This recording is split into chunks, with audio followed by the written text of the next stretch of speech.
Pushpa franchise Allu Arjun ని next level కి తీసుకువెళ్ళింది. పుష్ప పాత్ర బన్నీ కెరియర్ లో మైల్ స్టోన్ గా నిలబడిపోయింది. పుష్ప తర్వాత బన్నీతో ఎలాంటి సినిమా చేయాలి, ఎలాంటి పాత్ర రాలనే ఆలోచనలో పడిపారు ఫిల్మ్ మేకర్స్. ఎందుకంటే పుష్ప క్రియేట్ చేసిన ఇంపాక్ట్ అలాంటిది. పుష్పని మైమరిపించే పాత్ర, కథని సిద్ధం చేయడం ప్రతి ఫిల్మ్ మేకర్ కి ఓ సవాల్ని చెప్పడంలో సందేహం లేదు. ముందుగా ఈ సవాల్ని త్రివిక్రమ్ తీసుకుంటున్నారు. బన్నీ త్రివిక్రమ్ సినిమా ఫిక్స్ అయిన సంగతి తెలిసిందే.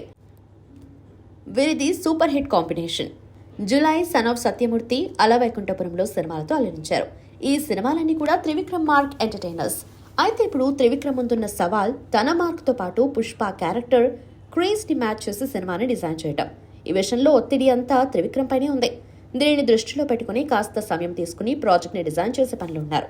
బన్నీతో చేస్తున్న కథ క్యాన్వాస్ ఇప్పటి వరకు త్రివిక్రమ్ చేసిన సినిమాల కంటే చాలా పెద్దదే. బేసిక్గా త్రివిక్రమ్ కథల్లో మాటలు బలం ఎక్కువ. స్వతహాగా రచయిత కావడం వలన చాలా చోట్ల విజువల్ కంటే మాటకే ఎక్కువ ప్రాధాన్యత ఇచ్చేస్తారాయన. దాదాపు ఆయన ఇంటర్వెల్, బ్యాంక్స్, క్లైమాక్స్లలో ఓ డ్రామాతో కూడిన మాటల మ్యాజిక్ ఉంటుంది. ఇప్పుడు బన్నీతో చేయబోతున్న సినిమా పాన్ ఇండియా రీచ్ కావాలి. త్రివిక్రమ్ అద్భుతమైన డైలాగ్ రైటర్. తెలుగు భాషలోని సొగసును పట్టుకుని రాయటం త్రివిక్రమ్కు పెన్నుతో పెట్టిన విద్య. అయితే డైలాగ్తో పాన్ ఇండియాను ఆకట్టుకోవడం కష్టం. తెలుగుని మరో భాషలోకి అనువదించినప్పుడు ఆ మ్యాజిక్ కుదరకపోవచ్చు.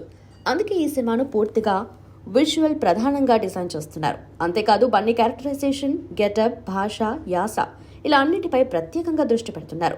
మొత్తానికి పుష్ప క్రేజ్ ని మ్యాచ్ చేసే ఒత్తిడి ఇప్పుడు త్రివిక్రమ్ పై పడింది.